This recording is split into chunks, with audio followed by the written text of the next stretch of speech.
বৃশ্চিক ৰাশি এই সপ্তাহটো আপোনাৰ বাবে একেবাৰে সাধাৰণ নহয়। 15ৰ পৰা 21 এপ্ৰিলৰ মাজত আপোনাৰ জীৱনত এনেকুৱা ঘটনা এটা হ'ব পাৰে যিয়ে আপোনাৰ সম্পূৰ্ণ দিশ সলনি কৰি দিব। আপুনি এতিয়া যি ভাবি আছে তাৰ বিপৰীত কিবা এটা ঘটিব পাৰে আৰু সেইটোৱে আপোনাৰ বাবে আশীৰ্বাদ হৈ উঠিব। এই সপ্তাহত দুটা শক্তি আপোনাৰ ওপৰত কাম কৰি আছে, এটা আপোনাৰ ওচৰলৈ লৈ যাবলৈ আৰু আনটো আপোনাক পৰীক্ষা কৰিবলৈ। প্ৰশ্ন হৈছে, আপুনি এই সুযোগটো ধৰিব পাৰিবনে, নে ভুল সিদ্ধান্ত লৈ নিজৰ ভাগ্য নিজেই বন্ধ কৰি দিব? কিছুমান লোকৰ জীৱনত এই সপ্তাহত হঠাৎ ধনলাভ, নতুন সুযোগ আৰু গুপ্ত সত্য প্ৰকাশ পাব, আৰু কিছুমানে পাব লগা পৰীক্ষা যিয়ে তেওঁলোকক বহু বেছি শক্তিশালী কৰি তুলিব। ভিডিঅ'টো শেষলৈকে চাই থাকক, কাৰণ এই সপ্তাহত আপোনাৰ ভাগ্য, টকা পইচা, কৰ্মজীৱন আৰু প্ৰেমৰ এনে কিছুমান গোপন কথা মই ক'বলৈ গৈ আছোঁ, প্ৰকাশ কৰিম, যি আপোনাৰ আগতে কেতিয়াও শুনা নাছিল। বেছি পলম নকৰি আহক তেন্তে আৰম্ভ কৰোঁ। প্ৰথমতে আহিছোঁ আপোনাৰ ভাগ্য। বৃশ্চিক ৰাশি এই সপ্তাহত আপোনাৰ ভাগ্যৰ গতি একেবাৰে চিম্পল নহয়। ই এটা হিডেন পেটাৰ্ণ, গুপ্ত সংকেত লৈ আহিব পাৰে। মানে বাহিৰৰ পৰা যি দেখা যায় সেইটো ভিতৰত সেইটো নহয়। 15ৰ পৰা 16 এপ্ৰিল 15 আৰু 16 এপ্ৰিলত আপুনি অলপ কনফিউজ অনুভৱ কৰিব পাৰে। কোনো সিদ্ধান্ত ল'বলৈ গৈ দধৰ-মধৰ অৱস্থাত পৰিব পাৰে বা চিটুৱেশ্যন একেবাৰে ক্লিয়াৰ নহ'ব পাৰে। এই সময়ত আপুনি ভাবিব পাৰে, ভাগ্য মোৰ লগত নাই নেকি?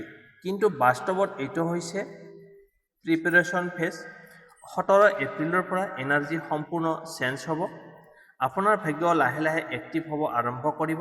হঠাৎ কিছুমান চিটুৱেশ্যন আপোনাৰ ফেভাৰত ঘূৰি আহিব, যি আপুনি আশা কৰা নাছিলে। 18 আৰু 19 এপ্ৰিল আপোনাৰ বাবে পাৱাৰফুল ডে হিচাপে চিনাক্ত হ'ব।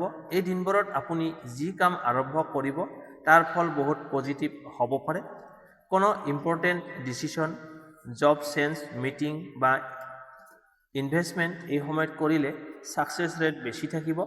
কিন্তু এটা গুৰুত্বপূৰ্ণ কথা, এই সপ্তাহত আপোনাৰ ভাগ্য ডাইৰেক্ট নহয়, ই ইনডাইৰেক্টভাৱে কাম কৰি থাকিব। মানে প্ৰথমতে যি ঘটনা নিগেটিভ যেন লাগিব, সেইটো শেষত গৈ সেইটোৱে আপোনাৰ বাবে ব্লেছিং হৈ উঠিব পাৰে। 20 আৰু 21 এপ্ৰিলত অলপ সতৰ্ক থাকিব লাগিব। এই সময়ত ছাডেন চেঞ্জ বা আনএক্সপেক্টেড ঘটনা হ'ব পাৰে, কিন্তু ভয় কৰিবলগীয়া নাই। এইবোৰ একেবাৰে ভুল পথৰ পৰা সঠিক পথলৈ আনিবলৈ গৈ আছে। এই সপ্তাহত আপোনাৰ ইনটিউশ্যন খুব ষ্ট্ৰং থাকিব। আপোনাৰ ভিতৰৰ অনুভূতিয়ে যি ক'ব সেইটো ইগন'ৰ নকৰিব। বৃশ্চিক ৰাশি, আপুনি স্বাভাৱিকভাৱে ডিপ থিংকাৰ হয়, আৰু এই সপ্তাহত সেই ক্ষমতাই আপোনাক গাইড কৰিব। শুভ সংকেত, হঠাৎ পৰিস্থিতি আপোনাৰ পক্ষলৈ ঘূৰি যোৱা, গুপ্ত সুযোগ লাভ, আগতে বন্ধ হোৱা কাম পুনৰ আৰম্ভ হোৱা। সতৰ্কতা, খৰধৰকৈ সিদ্ধান্ত নল'ব, সকলোৰে ওপৰত অন্ধবিশ্বাস নকৰিব, নিগেটিভ চিন্তা এৰাই চলক। শেষত ক'ব পাৰি, এই সপ্তাহত ভাগ্য আপোনাৰ লগত আছে, কিন্তু ই আপোনাক অলপ ঘূৰাই পকাই ছাকচেছ দিব। বৃশ্চিক ৰাশি সঁচা শক্তি সেইজনৰেই লাভ কৰে, যিজনে অন্ধকাৰৰ মাজতো নিজৰ পথ বিচাৰি ল'ব পাৰে। এতিয়া আহিছোঁ ধন সম্পত্তি। বৃশ্চিক ৰাশি এই সপ্তাহত আপোনাৰ আৰ্থিক অৱস্থা আপ এণ্ড ডাউনছ ধৰণৰ হ'ব পাৰে। মানে উত্থান পতন, মানে টকা আহিব কিন্তু একে সময়তে খৰচো বেছি হ'ব পাৰে। সেয়ে এই সপ্তাহত স্মাৰ্ট মানি মেনেজমেণ্ট অত্যন্ত প্ৰয়োজন হ'ব। 15 আৰু 16 এপ্ৰিলত আপুনি অযথা খৰচৰ মুখামুখি হ'ব পাৰে। ঘৰৰ কাম, ৰিপেয়াৰ বা পৰিয়ালৰ কাৰণে হঠাৎ টকা খৰচ কৰিবলগীয়া হ'ব পাৰে। এই সময়ত আপুনি যদি প্লেনিং নকৰে তেন্তে বাজেট ডিষ্টাৰ্ব হ'ব পাৰে। কিন্তু এটা পজিটিভ দিশ আছে, এই খৰচবোৰ টোটেলি ৱেষ্ট নহয়, এনেই নাযায়, বিফলে নাযায়। ই লং টাৰ্ম বেনিফিটছ দিব পাৰে। 17 এপ্ৰিলৰ পৰা ফাইনেন্সিয়েল ফ্ল' অলপ ইম্প্ৰুভ হ'ব। কোনো পেণ্ডিং পে'মেণ্ট বা কমিশ্যন বা আগতে ক'ৰবাত ফাঁচি থকা টকা এই সময়ত লাভ হোৱাৰ সম্ভাৱনা আছে। এই সপ্তাহত এটা গুৰুত্বপূৰ্ণ যোগ দেখা যায়, আপোনাৰ গুপ্ত ইনকামৰ যোগ আছে। মানে আপুনি যি আশা কৰা নাছিল সেই উৎসৰ পৰা টকা আহিব পাৰে। 18 আৰু 19 এপ্ৰিল আপোনাৰ বাবে ফাইনেন্সিয়েল পিক ডেজ হ'ব। এই সময়ত আপুনি নতুন ইনকাম অপৰচুনিটি পাব পাৰে বা ছাইড ইনকাম আৰম্ভ কৰাৰ চেঞ্চ আহিব পাৰে। যিসকল বিজনেছ কৰে তেওঁলোকৰ বাবে এই সময়ত নতুন ক্লায়েণ্ট বা ডিল আহিব পাৰে, কিন্তু এই সময়ত আপুনি অকণমান সতৰ্ক থাকিব লাগিব।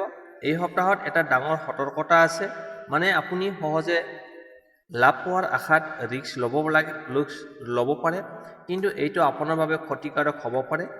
20 আৰু 21 এপ্ৰিলত বিশেষকৈ ইনভেষ্টমেণ্টৰ ক্ষেত্ৰত সতৰ্ক থাকিব। কোনো আননন স্কিম, অনলাইন অফাৰ বা শ্বৰ্টকাট ইনকামৰ পিছত দৌৰি নপৰিব। এই সময়ত আপুনি নিজৰ কষ্টৰ ফল আপুনি সুৰক্ষিত কৰি ৰাখিব লাগিব। এই সপ্তাহত 3টা ফাইনেন্সিয়েল ৰুল ফ'ল' কৰক। প্ৰথমতে ছেভিং কৰক, তাৰপিছত খৰচ কৰিব, ৰিস্ক কম ৰাখক, লং টাৰ্ম চিন্তা কৰক। এই সপ্তাহত প্ৰপাৰ্টি বা এছেটছৰ ক্ষেত্ৰত মিক্স ছিগনেল আছে। যদি আপুনি ঘৰ, মাটি বা গাড়ী লোৱাৰ কথা চিন্তা কৰি আছে, তেন্তে এইটো আপুনি ৰিচাৰ্চ আৰু প্লেনিঙৰ বাবে ভাল সময়, কিন্তু ফাইনেল ইনভেষ্টমেণ্ট অলপ ৱেইট কৰাটো ভাল হ'ব। লাকি টকা পইচাৰ ক্ষেত্ৰত শুভ সংকেত, ক'ৰবাত ফাঁচি থকা টকা লাভ হ'ব, নতুন ইনকাম চ'ৰ্চ আহিব। সতৰ্কতা, অতিৰিক্ত খৰচ নিয়ন্ত্ৰণ কৰক, ৰিস্কি ইনভেষ্টমেণ্ট এৰাই চলক, বিশ্বাস কৰি টকা নিদিব। শেষত ক'ব পাৰি এই সপ্তাহত ধন আহিব, সুযোগো আহিব, কিন্তু আপুনি যদি স্মাৰ্টভাৱে হেণ্ডেল কৰে তেন্তে এই লং টাৰ্ম চ'ৰ্চলৈ পৰিণত হ'ব পাৰে। বৃশ্চিক ৰাশি, ধন উপাৰ্জন কৰা ডাঙৰ কথা নহয়, ধন সঠিকভাৱে বজাই ৰখাটোৱেই হৈছে আচল বুদ্ধিমত্তা। এতিয়া আহিছোঁ কৰ্মজীৱন। বৃশ্চিক ৰাশি, এই সপ্তাহত আপোনাৰ কৰ্মজীৱনত এটা গুৰুত্বপূৰ্ণ পৰিৱৰ্তনৰ আৰম্ভণি হ'ব পাৰে। এইটো সেই সময় য'ত আপুনি নিজৰ পজিশ্যন শক্তিশালী কৰিব পাৰে, কিন্তু তাৰ বাবে আপোনাক সঠিক পদক্ষেপ ল'ব লাগিব। 15 আৰু 16 এপ্ৰিলত কামৰ প্ৰেছাৰ অলপ বেছি হ'ব পাৰে। বছ বা ছিনিয়ৰৰ পৰা এক্সপেক্টেশ্যন বৃদ্ধি পাব পাৰে আৰু আপুনি নিজকে প্ৰুভ কৰিব লাগিব। এই সময়ত আপুনি অলপ ডিষ্টাৰ্ব অনুভৱ কৰিব পাৰে, বিশেষকৈ যদি আপোনাৰ কামৰ ৰিকগনিশ্যন তৎক্ষণাত নাপায়, কিন্তু মনত ৰাখিব এইটো এটা টেষ্টিং পিৰিয়ড।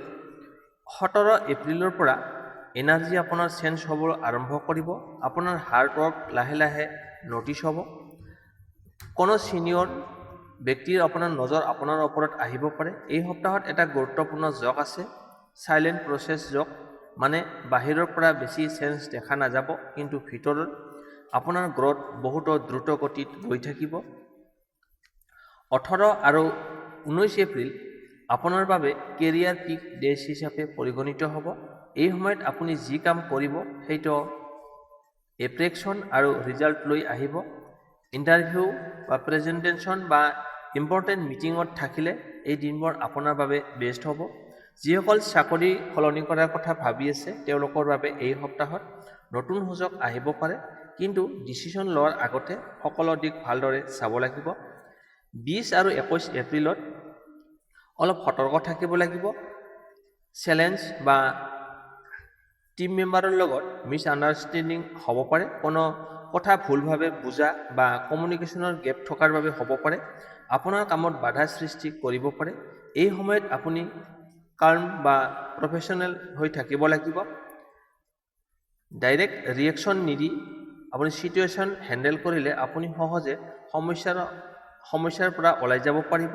যিসকলে বিজনেছ কৰে তেওঁলোকৰ বাবে এই সপ্তাহত মধ্যমীয়া ফল আছে, নতুন অপৰচুনিটি আহিব পাৰে, কিন্তু এই সময়ত আপোনাৰ চেলেঞ্জো আহিব পাৰে। এই সপ্তাহত এটা কথা মনত ৰাখিব লাগিব, আপুনি কনচিষ্টেঞ্চি আৰু পেচেঞ্চ থাকিব লাগিব, তাৰ পিছতহে আপুনি সফলতা লাভ কৰিব। মানে আপুনি যদি ষ্টেডিভাৱে কাম কৰি থাকে তেন্তে ৰিজাল্ট নিশ্চয় পাব। আপোনাৰ কৰ্মক্ষেত্ৰত শুভ সংকেত, ছিনিয়ৰৰ পৰা আপুনি মান সন্মান লাভ কৰিবলৈ সক্ষম হ'ব, নতুন দায়িত্ব বা অপৰচুনিটি আহিব, ইণ্টাৰভিউ বা মিটিঙত সফলতা লাভ কৰিব। সতৰ্কতা, চেলেঞ্জ থাকিব পাৰে, আপুনি ইনকমপ্লিট কাম নাৰাখিব, আধৰুৱাকৈ কাম নাৰাখিব, লগতে অহংকাৰ ভাৱটো এৰাই ৰাখিব। শেষত ক'ব পাৰি এই সপ্তাহত আপুনি যদি নিজৰ কামত ফ'কাছ ৰাখে তেন্তে এটা নতুন কেৰিয়াৰ পথ আপুনি খুলি যাব পাৰে। বৃশ্চিক ৰাশি, আপুনি নিস্তব্ধভাৱে আগবাঢ়ে, কিন্তু যেতিয়া সফল হয় তেতিয়া সকলোৰে চকু আপোনাৰ ওপৰত পৰে। এতিয়া আহিছোঁ প্ৰেম আৰু দাম্পত্য জীৱন। বৃশ্চিক ৰাশি, এই সপ্তাহত আপোনাৰ প্ৰেম প্ৰেম জীৱন গভীৰ আৰু ইণ্টেন্স হ'ব। আপুনি স্বাভাৱিকভাৱে ইম'চনেল আৰু লয়েল, আৰু এই সপ্তাহত সেই অনুভূতিবোৰ বেছি শক্তিশালী হৈ উঠিব। 15 আৰু 16 এপ্ৰিলত ৰিলেশ্যনশ্বিপত অলপ টেনশ্যন দেখা যাব পাৰে। কমিউনিকেশ্যন গেপ বা ভুল বুজাবুজিৰ কাৰণে সৰু সৰু বিষয়ত ডাঙৰ সমস্যা যেন লাগিব পাৰে। এই সময়ত আপুনি হয়তো ভাবিব, মোৰ অনুভূতি কিয় বুজি নাপায়, কিন্তু বাস্তৱত সমস্যা কমিউনিকেশ্যনত, অনুভূতিত নহয়। এই সময়ত এটা গুৰুত্বপূৰ্ণ কথা মনত ৰাখিব, অভাৰ থিংকিং ৰিলেশ্যনশ্বিপত নষ্ট কৰিব পাৰে, গতিকে বেছি চিন্তা নকৰিব। যদি আপুনি সকলো কথা সন্দেহৰ চকুৰে চায়, তেন্তে ছিটুৱেশ্যন বেছি জটিল হৈ যাব। 17 এপ্ৰিলৰ পৰা আপোনাৰ শক্তি পৰিৱৰ্তন হ'ব আৰম্ভ কৰিব। আপুনি আৰু আপোনাৰ পাৰ্টনাৰে পুনৰ কানেক্ট কৰাৰ সুযোগ পাব। কোনো ডিপ কনভাৰেশ্যন বা অনেষ্টি ডিছকাশ্যন, ইম'চনেল শ্বেয়াৰিং ৰিলেশ্যনশ্বিপত ক্ল'জনেছ বৃদ্ধি কৰিব। 18 আৰু 19 এপ্ৰিল আপোনাৰ বাবে লাভ লাইফ বেষ্ট ডে হিচাপে পৰিগণিত হ'ব। এই সময়ত ৰোমান্স, বণ্ডিং আৰু ট্ৰাষ্ট বৃদ্ধি পাব। যিসকল অলৰেডি ৰিলেশ্যনশ্বিপত আছে তেওঁলোকৰ বাবে এই সময়ত ৰিলেশ্যনশ্বিপত বেছি শক্তিশালী হ'ব। ছিংগেল লোকসকলৰ বাবে তেওঁলোকৰ জীৱনত নতুন মানুহ প্ৰৱেশ কৰাৰ সম্ভাৱনা আছে। এইটো ছাডেন এট্ৰেকশ্যন নহয়, বৰং ডিপ কানেকশ্যন হ'ব পাৰে। 20 আৰু 21 এপ্ৰিলত অলপ সতৰ্ক থাকিব লাগিব। পাষ্ট ইছ্যু বা জেলাছলিৰ কাৰণে ৰিলেশ্যনশ্বিপত টেনশ্যন আহিব পাৰে। কোনো থাৰ্ড পাৰ্চনৰ কথা বা আপোনাৰ মনত সন্দেহ সৃষ্টি কৰিব পাৰে। এই সময়ত আপুনি এটা কথা মনত ৰাখিব লাগিব, বিশ্বাস হৈছে ৰিলেশ্যনশ্বিপত আটাইতকৈ ডাঙৰ শক্তি। যদি আপুনি বিশ্বাস ৰাখে, তেন্তে ৰিলেশ্যনশ্বিপ আপুনি ভালকৈ ৰাখিবলৈ সক্ষম হ'ব।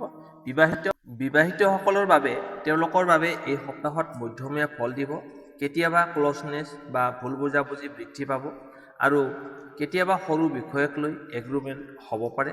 কিন্তু এটা ভাল দিশ হৈছে, এই সপ্তাহত আপুনি আৰু আপোনাৰ জীৱনসংগীয়ে একেলগে কোনো দৰকাৰী পদক্ষেপ ল'ব পাৰে, যেনে ভৱিষ্যতৰ বিষয়ে আপোনাৰ সম্পৰ্ক আৰু শক্তিশালী কৰিব।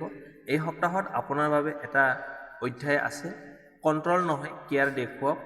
মানে আপুনি যদি পাৰ্টনাৰক কণ্ট্ৰল কৰিব বিচাৰে, তেন্তে ঠিক নহ'ব। যদি আপুনি কেয়াৰ বা ছাপৰ্ট দেখুৱায়, তেন্তে ৰিলেশ্যনশ্বিপত আৰু আগতকৈ ভাল হ'বলৈ সক্ষম হ'ব। শেষত ক'ব পাৰি, এই সপ্তাহত প্ৰেম জীৱনত পৰীক্ষা থাকিব, কিন্তু সেই পৰীক্ষাই আপোনাৰ ৰিলেশ্যনশ্বিপক বেছি গভীৰ আৰু শক্তিশালী কৰিব। বৃশ্চিক ৰাশি, আপুনি যেতিয়া ভাল পায় সেইটো সঁচা আৰু গভীৰ হয়, আৰু এই সপ্তাহত সেই প্ৰেমৰ সঁচা শক্তি প্ৰকাশ পাব। এতিয়া আহিছোঁ শুভ তাৰিখ, শুভ সংখ্যা, শুভ ৰং আৰু প্ৰতিকাৰ। শুভ তাৰিখ 17 এপ্ৰিল, 18 এপ্ৰিল আৰু 19 এপ্ৰিল। এই দিনবোৰত ডিচিশ্যন, মিটিং, নতুন কাম আৰম্ভ কৰিলে লাভ হ'ব। শুভ সংখ্যা 2, 7 আৰু 9। ইম্পৰ্টেণ্ট চইচ আপুনি বাছনি কৰিব পৰা প্লেনিং এই সময়ত আপোনাৰ বাবে শুভ প্ৰভাৱ দিব পাৰে। শুভ ৰং ৰঙা, খয়েৰী আৰু ক'লা। এই ৰংবোৰ আপোনাৰ কনফিডেন্স আৰু এট্ৰেকশ্যন বৃদ্ধি কৰিব। প্ৰতিকাৰ সোমবাৰে বা মঙলবাৰে শিৱ মন্দিৰত পানী অৰ্পণ কৰক। ওম নমঃ শিৱায় 11 বাৰ বা 21 বাৰ জপ কৰক। ইয়াৰ ফলত আপোনাৰ মন শান্ত হ'ব আৰু নিগেটিভ এনাৰ্জি দূৰ হ'ব। গৰীব ব্যক্তিক খাদ্য বা বস্ত্ৰ দান কৰক। ইয়াৰ ফলত আপোনাৰ ভাগ্য এক্টিভ কৰাৰ বাবে বহুত শক্তিশালী উপায়। নিজৰ ৰাগ খং আৰু অভাৰ থিংকিং নিয়ন্ত্ৰণ কৰক। এইটো এই সপ্তাহত আটাইতকৈ ডাঙৰ প্ৰতিকাৰ। বৃশ্চিক ৰাশি, এই সপ্তাহটো আপোনাৰ বাবে এটা টাৰ্ণিং পইণ্ট হ'ব পাৰে। যদি আপুনি নিজৰ মন, নিজৰ সিদ্ধান্ত আৰু নিজৰ শক্তিক নিয়ন্ত্ৰণ কৰিব পাৰে, তেন্তে আপুনি যি বিচাৰে সেইটো লাভ কৰিব পাৰে। মনত ৰাখিব, আপুনি সাধাৰণ মানুহ নহয়, আপুনি গভীৰ, শক্তিশালী আৰু বুজা শক্তিৰ মানুহ। ভিডিঅ'টো ভাল লাগিলে লাইক কৰক, চেনেলটো ছাবস্ক্ৰাইব কৰক আৰু কমেণ্টত আপোনাৰ অভিজ্ঞতা অৱশ্যেই জনাব। আহি থকা সপ্তাহত পুনৰ লগ পাম। তেতিয়ালৈকে সুখী থাকক, সুস্থ থাকক আৰু নিজৰ কামত ফ'কাছ ৰাখক। ধন্যবাদ।